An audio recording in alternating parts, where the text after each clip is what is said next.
Coucou tout le monde, j'espère que vous allez bien. On se retrouve pour une nouvelle vidéo sur les chroniques de Léon. Donc je me suis installée dans sa chambre pour me mettre un petit peu dans l'ambiance. Et aujourd'hui, je voudrais qu'on aborde un petit peu les albums pour enfants engagés, ou en tout cas qui font découvrir le monde, qui parlent de sujets importants. Et voilà, je voulais parler un peu de ça avec vous. Tout de suite vous dire qu'il n'y a pas d'âge pour ces albums. Il y en a que j'ai lu à Léon des tout petits, il y en a qu'on lit maintenant, il y en a qu'on lira peut-être plus tard, même si on les lit déjà, mais il ne prend pas forcément conscience de tout ce que je lui dis, de tout ce qui est écrit. En tout cas, c'est vraiment une vidéo qui peut toucher tous les enfants de tous les âges, et donc voilà, n'hésitez pas à rester, même si vous avez un petit bébé, ou voilà, ça peut vous donner des idées. Alors, en premier lieu, et je ne vais pas commencer par un des premiers livres que j'ai lu avec Léon, parce que c'est un livre que j'ai reçu il n'y a pas très longtemps, qui s'appelle Mappamundi. C'est publié chez Albin Michel Jeunesse, et en fait, je trouve cet album absolument sublime. En fait, on a plein de sujets abordés avec les cartes du monde. On a l'émigration animale, ici on a les repas. On a également la végétation, les civilisations, enfin voilà, vous voyez un petit peu le concept. Je trouve, alors c'est assez compliqué, il y a des choses très pointues, et en même temps, je trouve ça très accessible. Léon adore regarder un petit peu, donc on regarde les animaux, en fait on adapte le livre à l'enfant, et donc avec Léon, on regarde les animaux. Et ça me permet aussi un petit peu de lui parler de mes lectures. Parce que parfois, il me demande c'est quoi l'histoire que je lis. Et donc, je peux lui montrer, par exemple, j'ai eu un gros coup de cœur pour l'île des femmes de la mer, qui se passe en Corée du Sud, plus globalement en Asie. Et donc, je lui montrais un petit peu en Asie ce qu'on mange, les animaux qu'il y a, les tenues des personnes en Asie. Enfin voilà, ça permet, je trouve, une ouverture. Et c'est un livre qui, pour le coup, va nous rester longtemps parce que plus il grandira, plus il s'y intéressera, et plus j'aurai moins besoin d'adapter parce que ce sera accessible pour lui. Voilà. Donc déjà, je peux vous recommander cet album. Pour rester un petit peu voilà, dans l'ouverture au monde et à toutes ces choses-là, je voudrais vous parler de...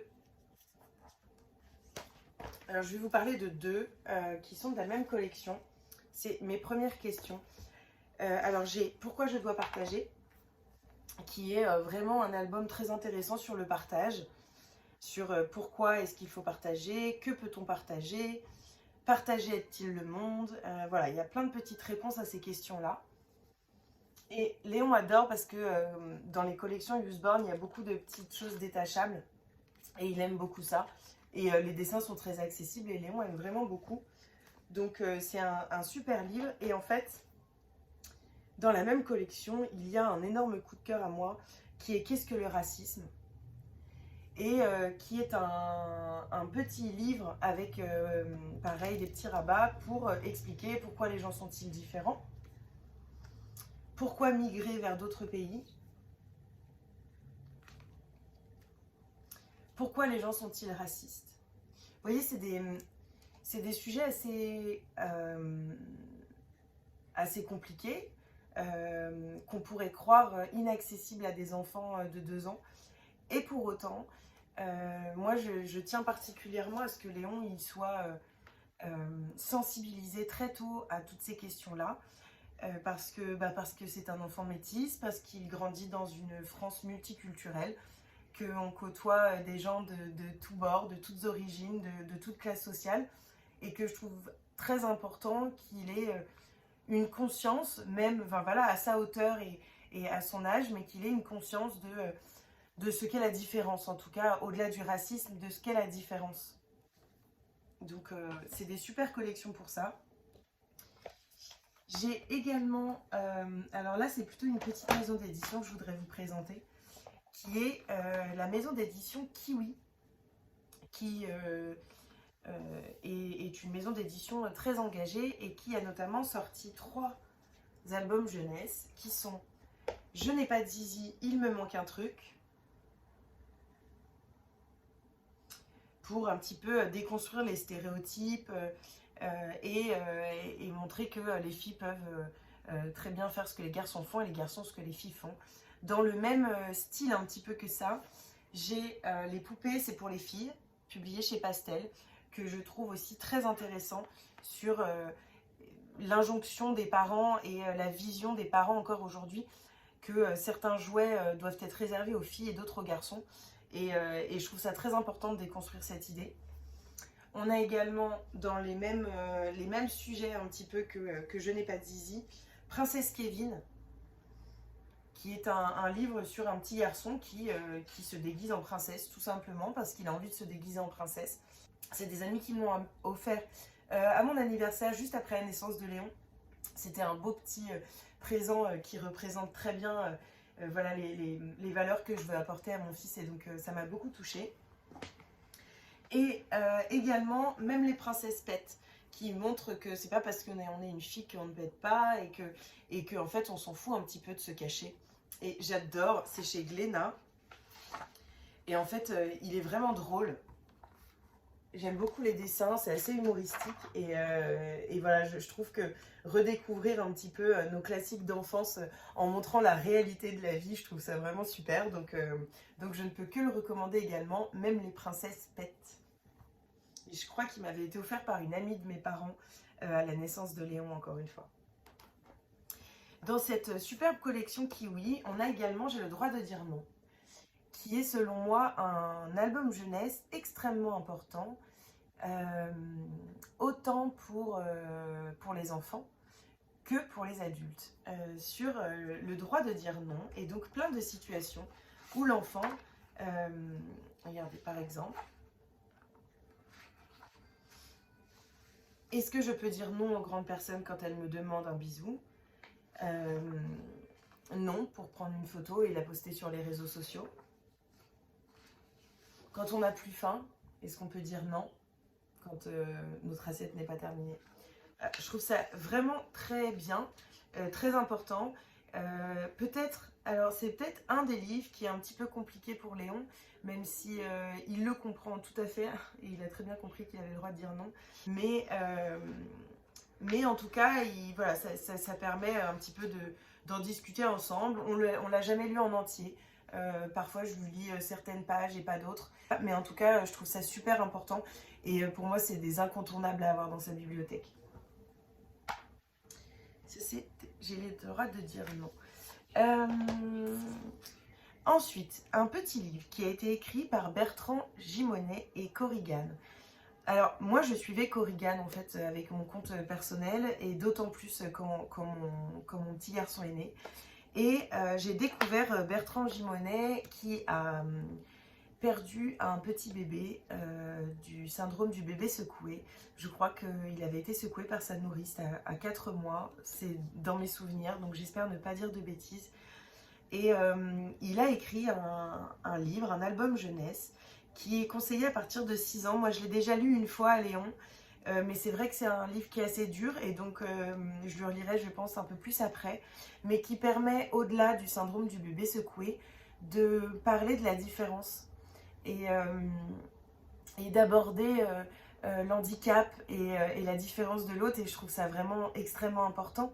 Ça va en fait avec le livre Qu'est-ce que le racisme, parce qu'en fait dans le racisme comme dans le handicap, on parle de différences qui peuvent être visibles ou non, mais qui ont un impact sur la vie des gens par le regard aussi des autres. Et donc je trouve ça super important que les enfants soient jeunes, sensibilisés à ces questions-là. Et pour finir, 2 livres, 2 albums qui montrent les diversités de familles qu'il peut exister. Alors j'aime énormément cet album qui est publié chez Pastel, pour montrer que il y a des papas et des mamans de différentes couleurs, de différentes tailles, de différentes morphologies, qu'il y a des parents qui ont des humeurs différentes, qui ont une éducation différente, il y a des couples qui sont différents, et voilà, ça fait partie du monde, ça fait partie de notre héritage mondial, et voilà, ça fait partie de la vie, quoi. Et je trouve ça très important que très vite on aborde ces sujets. Et dans cette veine-là, j'ai eu un énorme coup de cœur pour un album jeunesse qui s'appelle Toutes les familles de mon village, qui a été écrit par Ophélie Cellier et Thomas Piette et illustré par Ariane Calda. C'est toujours chez Petit Kiwi. Regardez comment c'est absolument sublime. Et ici, voilà, vous avez plein de sortes de familles. Une famille avec 2 mamans,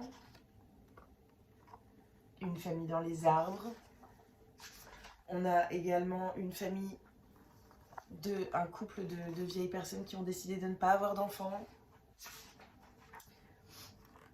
Un couple homosexuel qui a adopté des enfants étrangers. On a un papa en fauteuil roulant.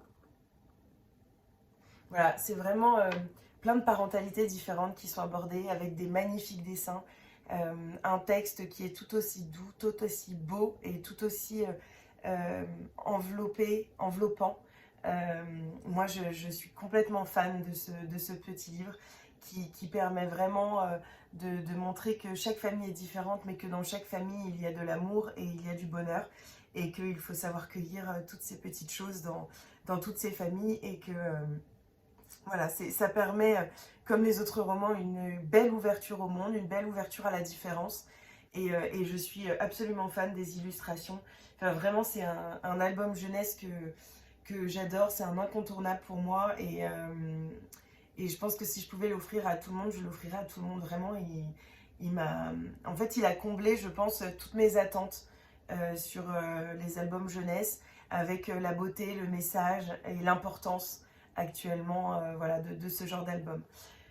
Voilà, donc j'espère que cette petite vidéo vous aura plu, que vous aurez pu noter quelques titres de livres, d'albums voilà, qui abordent des sujets un petit peu engagés. Je me rends compte que j'en ai pas sur l'écologie, même si le respect de l'autre, c'est aussi le respect de la terre. Mais il faut peut-être que je commence à regarder tout ça et à m'en procurer. Donc si vous avez des recommandations sur des albums engagés pour enfants, sur des albums engagés sur l'écologie notamment, je serais très heureuse d'avoir vos petites recommandations. Donc n'hésitez pas. Et puis tout partage est le bienvenu, donc n'hésitez pas à me donner des conseils pour que j'aille découvrir de nouvelles lectures avec mon fils.